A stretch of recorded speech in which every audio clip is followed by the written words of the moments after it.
ఇప్పుడు ఈవెన్ నాకు కూడా కన్ఫ్యూజ్ అయ్యింది, సో అందుకే మిమ్మల్ని జాగ్రత్త ఇవ్వాలి. ఇప్పుడు ఇది టేబుల్, మనకి ఒరిజినల్ టేబుల్. చంద్రాకి రిపోర్ట్ చేసే పర్సన్ చంద్ర అనేవాడు. చంద్రాకి రిపోర్ట్ చేసేది ఎవరు? అరుణ్. చంద్రాకి అరుణ్ రిపోర్ట్ చేసిన. చూడండి, అరుణ్ యొక్క employee ID 5, but Arun report చేసేది ఎవరికి? చంద్రాకు. ఓకే. ఇప్పుడు హరి అనేవాడు రిపోర్ట్ చేసేది ఎవరికి? సారీ, హరికి రిపోర్ట్ చేసేది ఎవరు? చంద్ర. హరికి రిపోర్ట్ చేసేది ఎవరు? చంద్ర. అగైన్ హరికి రిపోర్ట్ చేసేది ఎవరు? కుమార్. ఎస్. అగైన్ భరత్ కి రిపోర్ట్ చేసేది ఎవరు? Hari. This is called self join. ఇది సెల్ఫ్ జాయిన్ అంట. మీకు అర్థమైంది అది, నాకు తెలిసినంత అర్థం. బట్ ఒకసారి ప్రాక్టీస్ చేయండి, సేమ్ అవుట్పుట్ ని ఇచ్చి డేటాని ప్రాక్టీస్ చేయండి. బట్ ఇక్కడ ఈ పర్సన్ యొక్క ఐడి కూడా వచ్చే లాజిక్ ఉంది, అది ఎలాగో అర్థం కావట్లేదు. అతని యొక్క ఎంప్లాయీ ఐడి ఎంత? 5 రావాలి. A.mgr ఐడి కాదు, A.ఎంప్లాయీ ఐడి, A.dname,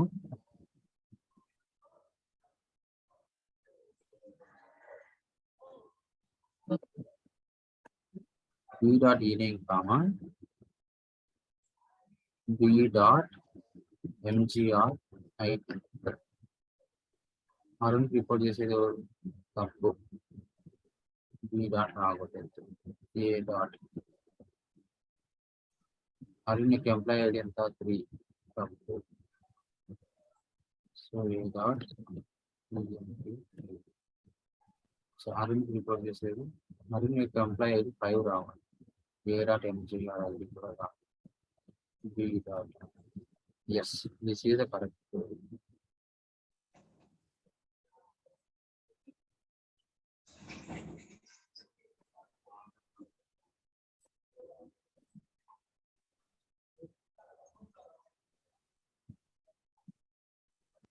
ఇప్పుడు చూడండి, సెలెక్ట్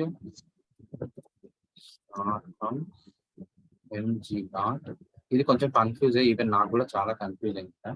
సో ఇప్పుడు మీరు చూడండి, ఇప్పుడు 1 అనేవాడు ఎంప్లాయీ చంద్ర, వానికి రిపోర్ట్ చేసేది ఎవరు? అరుణ్. అరుణ్ యొక్క ఎంప్లాయీ ఐడి ఎంత? 5.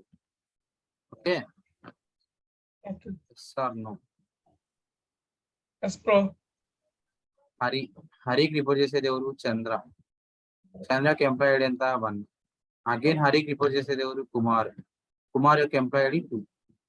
అగైన్ భరత్ కి రిపోర్ట్ చేసేది ఎవరు? హరి యొక్క ఎంప్లాయీ ఐడి ఎంత? 3. అర్థమవుతుందా మీకు? సెల్ఫ్ జాయిన్ ఏమైనా కన్ఫ్యూజన్ ఉంది? లాట్ ఆఫ్ కన్ఫ్యూజన్ ఉంటుంది, బట్ ట్రై టు లిజన్. అర్థం చేసుకోవడానికి ట్రై చేయండి, ప్రాక్టీస్ చేయండి. సెల్ఫ్ జాయిన్ మాత్రం చాలా గట్టిగా ప్రాక్టీస్ చేయండి. నేను పంపిస్తాను క్వైరీస్ నీట్ గా, ఏ జాయిన్ కి ఏవి సపరేట్ గా.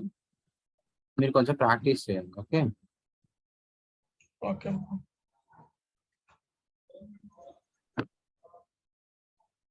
సెల్ఫ్ జాయిన్ అయిపోతే లాస్ట్ జాయిన్ మనకి మిగిలింది cross join or partition product. Self join అంటే చూడండి, self join is used to join a single table itself. It is mainly used for manager and employee ID. Manager కి employee ID use చేయడానికి రాస్తాము. Still ఈ క్వెరీకి మనం ఇంకా కొన్ని conditions రాయొచ్చు. చంద్రకి రిపోర్ట్ చేసేది అరుణ్, అరుణ్ యొక్క ఎంప్లాయీ ఐడి 5 అని రాసాం. చంద్ర రిపోర్ట్ చేసే మేనేజర్ ఐడి కూడా రాయొచ్చు. చంద్ర రిపోర్ట్ చేసేది ఎవరికి? హరికి కదా. B.ఎంప్లాయీ ఐడి కామా A.mgr ఐడి చూద్దాం. కాలం language to define A. Comma పెట్టాం. చంద్ర రిపోర్ట్ చేసేది ఎవరికండి?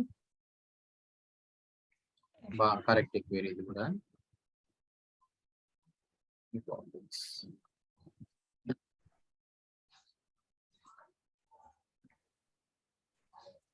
నాకు కూడా చాలా కన్ఫ్యూజన్ ఇది, సో అర్థం చేసుకోవడానికి మీరు కూడా ట్రై చేయండి. ఇప్పుడు చూడండి నీట్ గా. చంద్రకి రిపోర్ట్ చేసేది అరుణ్, అరుణ్ యొక్క ఎంప్లాయీ ఐడి 5. చంద్ర యొక్క ఎంప్లాయీ ఐడి ఎంత? 3. సారీ, చంద్ర రిపోర్ట్ చేసే ఎంప్లాయీ ఎవరు? 3. హరి రిపోర్ట్ చేసేది ఎవరికి? సారీ, హరికి రిపోర్ట్ చేసేది ఎవరు? చంద్ర. చంద్ర ఎంప్లాయీ ఐడి 1. హరికి రిపోర్ట్ చేసే employee ID 4. Sorry, Hari report చేసే ఎంప్లాయీ 4. భరత్ కి హరి రిపోర్ట్ చేస్తున్నారు. అగైన్ హరికి రిప్లేస్ చేసేది ఎవరు? కుమార్ రిపోర్ట్ చేస్తున్నాడు. కుమార్ యొక్క ఎంప్లాయ్ ఐడి 2. హరి రిపోర్ట్ చేసే ఎంప్లాయ్ ఐడి 4. భరత్ ఏం చేస్తున్నాడు? హరి అనేవాడు భరత్ కి రిపోర్ట్ చేస్తున్నాడు. హరి యొక్క ఎంప్లాయ్ ఐడి ఎంత? 3. భరత్ ఎవరికి రిపోర్ట్ చేయట్లేదు because he is the top person. So no employee, no MGR ID. అర్థమైందనుకుంటా సెల్ఫ్ జాయిన్. ఏమన్నా అర్థం కాలేదా? మళ్ళీ ఒకసారి చెప్పాలా ఏంటి? మీకు ఏమైనా అడగండి. మురళి మీకు అర్థమవుతుందా? కన్ఫ్యూజన్ గా ఉంది కదా?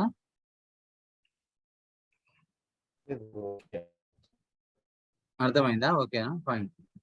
So let me go for the last join, that is called cross join or Cartesian product. Cross join is used to generate a paid combination of each row of the first table with each row of the second table. చూడండి 1 అనేది ప్రతి టేబుల్లో ఏతో బితో సితో map అవుతుంది. Table ఏలో ఉండే ఒక రో అనేది టేబుల్ బిలో ఉండే 3 రోస్ తో మ్యాప్ అవుతుంది అనమాట. సింపుల్ జాయిన్ ఇది. కార్టీషియన్ ప్రోడక్ట్ అంటే ఏంటంటే ఏ కండిషన్స్ ని డిఫైన్ చేయమన్నమాట. ఇప్పుడు మనకి 2 టేబుల్స్ ఉన్నాయి. సెలెక్ట్ స్టార్ట్ ఫ్రమ్ ఈ. మీకు కాన్సెప్ట్ అర్థం కావాలి, లేకుంటే కష్టం. ఖచ్చితంగా జాయిన్స్ అనే కాన్సెప్ట్ అర్థం కావాలంటే చాలా కష్టపడతాం. ఇప్పుడు 2 టేబుల్స్, మనం ఇప్పుడు ఈ 2 టేబుల్స్ క్రాస్ జాయిన్ పర్ఫామ్ చేస్తాం.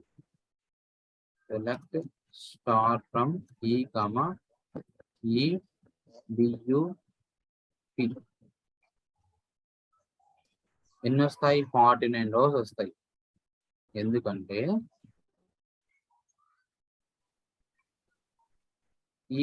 ఈ టేబుల్ ఉండే ఈ వాల్యూ అనేది ఈ టేబుల్లో 7 సార్లు చెక్ చేసుకుంటూ పోతుంది. 1 into 7 7. 7 into 7 ఎంత? 49 టైమ్స్ మ్యాప్ అవుతుంది. 102 will be goes to 101, 102, 103, 105, 106, 107. 103 again goes to 101, 102, 103, 104, 105, 106, 107. 105 again goes to 7 rows. 107 again goes to 7 rows. 1010 again goes to 7 rows. 1012 again goes to 7 rows. 1013 again goes to 7 rows. So that's why the output will be m into n. 7 into 7. 49 rows వస్తాయి మనకి. 49 rows display అవుతాయి. అర్థమైందా మీకు? Hope everyone is clear.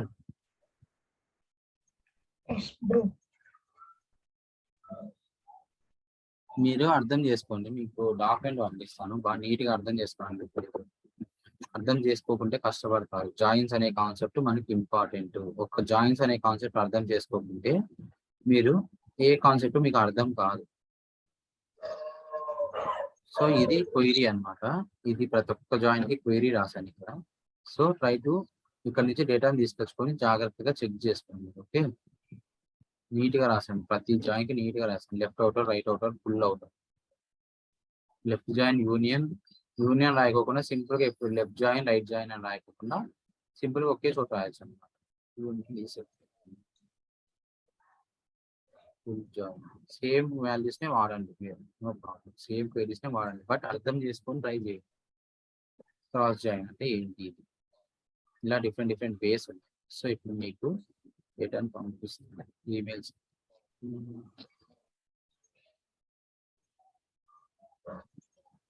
ఎవరైనా miss అయినారేమో చూద్దాం.